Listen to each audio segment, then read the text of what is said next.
like to thank INFOMAR and the lads for inviting me to give a talk here and to give me an opportunity to put lovely Dingle again. So, what I'm really going to say today is very a kind of a broad brush stroke of some of the examples of collaborations with our colleagues at INFOMAR over the last couple of years, and just to give you a taste of that, really, is what my talk will be about.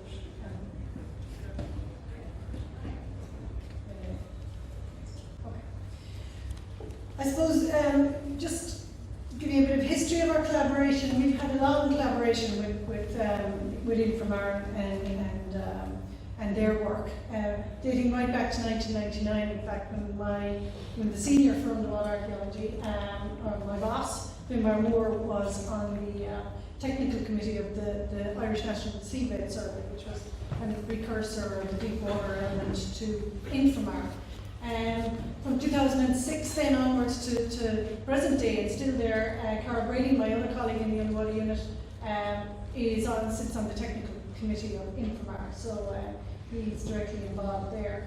And again, from around 2011 to the present time, we worked together on specific shipwreck sites, targeting specific sites and doing work together, archaeological work together on specific sites, while Carl has continued to liaise with Sharice and Roman and Kuhn and Sean and others on going through the data as well from the INFOMAR surveys.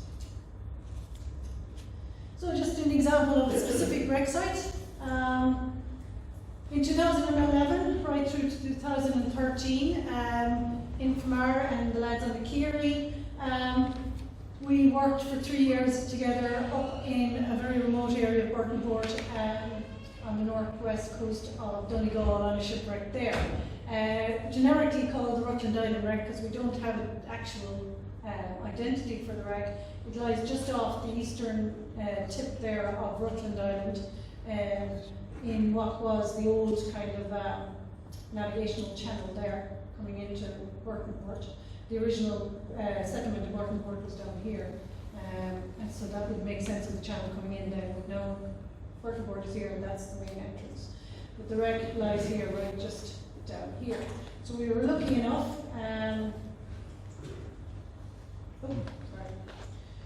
to Sean and the crew, we used the Keary as a fantastic dive platform, and because it's in the shallows, it's in about 3 or 4 meters of water only. The this is the shipwreck. It's a early 17th century wreck. In the shallows, as I say, there's only the lower hull left of from the stern to the bow. You can see the bow here and the stern here, the rudder coming out. So we were able to sit over the wreck in the Keary and excavate to our heart's content, basically. And the Geo then was able to get in right into the shallows and do some really good bathymetry, not only of the wreck site but the harbour. So INFOMAR was really able to map the harbour while we were up there doing our archaeology. So it was really kind of a symbiotic relationship when we were there. This is the wreck site in here, just off here. And you can see the big scour around it, which shows up nicely there. And the side-scan sonar was able to map not only the wreck, you can see the outline of the wreck here, but also our survey bridge before we actually moved it over the wreck. So really good imagery there of what was going on the seabed. Another one that we have worked and that INFOMAR have collaborated with a colleague of mine in Mizzen Archaeology, Julianne O'Donoghue, who's here today, on one of her wreck sites that she discovered down off Skull, just outside the harbour, is the Kelleher wreck, or what's known generically as the coconut wreck. Kelleher is the name of the townland because there was a cargo of coconuts on it. And seabed mapping, when INFOMAR was in the area of southwest Cork, took the opportunity to map the area for Mizzen Archaeology. But during the course of that, the Kelleher wreck is over here. They discovered a new wreck, a small one. So just off the Kelleher wreck, there's another one, a much more recent one by the looks of it, but still, they kind of picked it up as they were doing there. So another wreck to add to the wreck record. So publications we've collaborated very much with.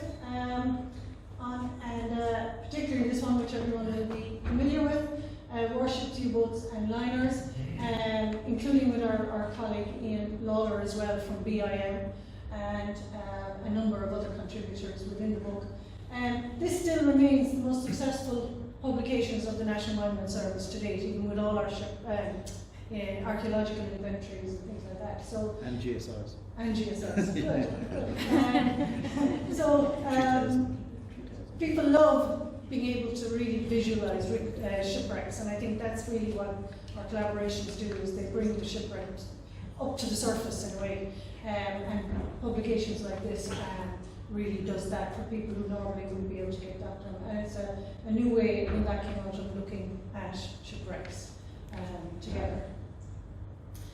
Then new discoveries, our collaborations looking at that, and really I think this is a really important part, not only for archaeology but for history and really for the cultural heritage overall, is that the work of INFOMAR is really validating or truthing the history of what has gone on. During INFOMAR's seabed mapping off the northwest Donegal, just as one example, for instance, you probably have heard this earlier in the talks, 109 new wrecks were discovered there. You can see the cluster of them there, which was an incredible number of new wrecks to add to the wreck inventory of Ireland, which is what my colleague Carl is working on, where we are recording as many shipwrecks as possible. We're up to about 18,000 at the moment, with about 3,900 of those with known locations. The rest are approximate.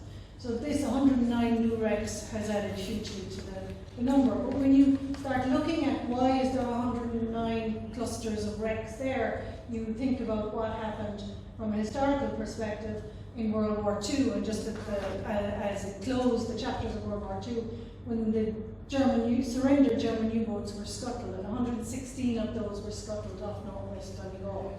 So there's a good chance, all of them haven't been assessed, but there's a good chance that INFOMAR has successfully identified most of the scuttled fleet up off the northwest Donegal. So it's a way of really visualising the ships that were scuttled. We have images from then, back in World War II era, but now putting the modern day imagery on it to really bring it all around full circle. So it's adding hugely to the culture and heritage in that respect. And then we're able to extend that collaboration to visualise them more, and this is just an example. Just using one, the Empire of Heritage, for instance, that too was torpedoed during World War II off Malin Head, so again off the northwest coast. It's at a depth of 70 metres, so we can only dive to 50 metres. We usually flap around in the shallows so that we can stay there all day. So less than 10 metres if we have a choice. So we would never really be going to 70 metres. So again, this is where INFOMAR's seabed mapping is really helping us archaeologists to know what's on the seabed. We have the historical background, and then just tying in and collaborating with our diver colleagues from the area. Here's Barry McGill, who's an amazing underwater photographer. He's able to show and bring another layer of that visualization. So between all of them, we can build up a really good story of the ship itself, the Empire Heritage, how it looks and the site looks, because we'd never get an overview if we dived it of the entire site, it's too big. And then Barry's imagery of how it looks today and what's on it. It was carrying a cargo of Sherman tanks, which you can see there as well. So, pretty amazing site. How it's feeding back into our kind of management strategies that we develop and update regularly in order to protect the shipwrecks, which is our duty in a way. That's our job in the Underwater Archaeology Unit, is to identify, manage and protect these archaeological sites. Just using one, for instance, the UC-42 German mine-laying submarine. It was again sunk by a torpedo from a German submarine in 1917. There were 27 fatalities, and we often forget that these are war graves, and they're the graves of people who have perished during the sinking of these. And I always say that it's funny how if you'd never go out and tamper with or pillage a graveyard here on land, but if you put water over it, you seem to change that mindset. So in 2016, we had an issue with diver tampering on the site, and the German embassy, who still claim an interest in their wrecks and their ships, We liaised with them and they very much wanted us to look into it. And INFOMAR, who discovered the wreck during their seabed mapping, in I think it was 2012 or thereabouts. Here it is, beautiful outline. And their work was able to, clearly define the site and where it was, and if we'd be there all day. Now it's in 26 meters of water, so it's one of the most accessible submarines, I'd say, anywhere in the world. So why divers can dive in it so readily. And a really nice intact example almost. But INFOMAR's work, we were able to liaise with our colleagues in the Navy. There's still mines in the chutes in the Navy. When the diver tampering happened, it was looked upon as a dangerous site, so the Navy went down and capped the mine chutes, basically. But the act being able to define the site for the naval divers before that was a huge help in assessing that. So we were able to draw that into our management strategies and really work with that in trying to protect not only the wreck, but also diving and divers on the wreck afterwards. Climate change, you will have heard, I'm just using this as an example. It's, we have just launched our strategy for climate change and the culture, underwater and the cultural heritage overall. Coastal, here in Dingle, there's Dunbeg Fort, for instance, has been seriously impacted by climate over the last couple of years. So on our coast and particularly underwater, we don't really know what's happening to our shipwrecks on the scale that we can assess them on the coast. So the Manchester Merchant, again looking at it all the time. In 2009, you'll have seen these earlier and around, they're amazing imagery. Just one example, the boilers in the middle of it there in 2009 were in place. Now one of them has been dislodged through recent storms. We can see them outstanding here in the earlier survey. And again, we can't tell if the bow has been damaged or if it's just well buried. We're liaising with local divers, one diver in particular, and he has assessed that there has been an awful lot of disturbance here since the storms of 2014 and 15.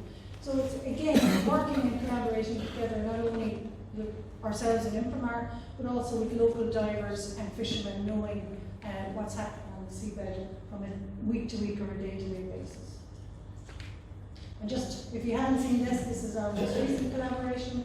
It's in Ireland magazine, edited by Gillian, and it should be copies around the place. If you haven't seen it, but we kind of discussed those two wrecks, the Manchester Merchant and the Cullen Bridge, in respect to climate change, and with our colleagues there at Church, who are doing really the most work, in one sense, to do with climate change from a cultural heritage perspective at the moment.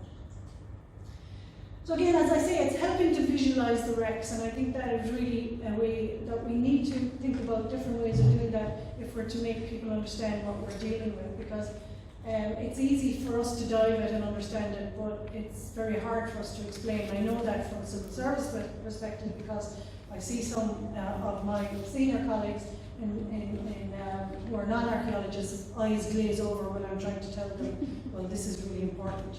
But if you can visualise it, they can understand it. So it's a way of really communicating better what's going on.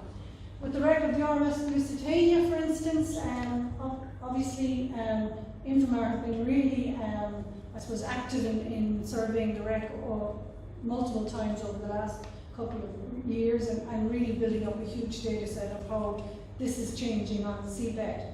And this is just one thing we played around with Charisse and our colleagues, is just trying again to give an example of how you can better visualise it. Here's the Lusitania, and INFOMAR's image here shows clear breaks in the hull, but when you superimpose the actual what the wreck or ship would have looked like, you can really see the breaches in the hull and the impact to the hull then. So it's a really important way of telling us about a site that is huge, and you'll never get this picture of it on the seabed. And just to flag, this is coming out next month, recent collaboration, so almost hot off the presses. So wait for it. That image previous was flagged.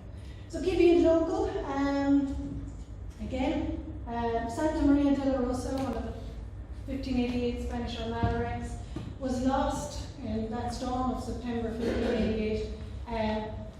Somewhere around the Stromboli Rocks, here off the Lure in Blasket Sound, in a vicious storm, all perished bar one individual, and he was made land and he was subsequently killed after being interrogated. So a real tragedy all around. There is a contemporary log. Admiral Aramburu wrote the account of how they came in and how they were broken up and trying to anchor and how their anchors failed. And Colin Martin is in his book Full Fathom 5, he's probably the leading expert on the Armada from an archaeological perspective, traced it. He was part of the team that discovered part of the wreck in the 60s and raised some of the material. But it's somewhere around here, but this is a hugely dynamic area. It's a very deep wreck, it's a challenging dive, and it's one that you would basically make a decision to do everything else before you ever dive it, and that's where INFOMAR's work is critical to doing sites like these, because it's such a big area to start with, and then it's the strangest place that when you dive it, the tides will tell you they're going this way on the surface, which they will be, but when you dive down, well, 15 or 20 meters, for some reason they're doing something completely different below. So it's expending a lot of energy doing spot dives when you can cover vast areas here. And this is preliminary results from this really a rapid survey that INFOMAR did a couple of years ago. Certain anomalies have showed up, and we're hoping to go back there again in the new year to do Santa Maria del Rosa with INFOMAR, and our colleague is Lord Gerard Dooley at the University of Limerick's robotics lab. So he'll have his ROV to pop down and have a look to see what these anomalies are.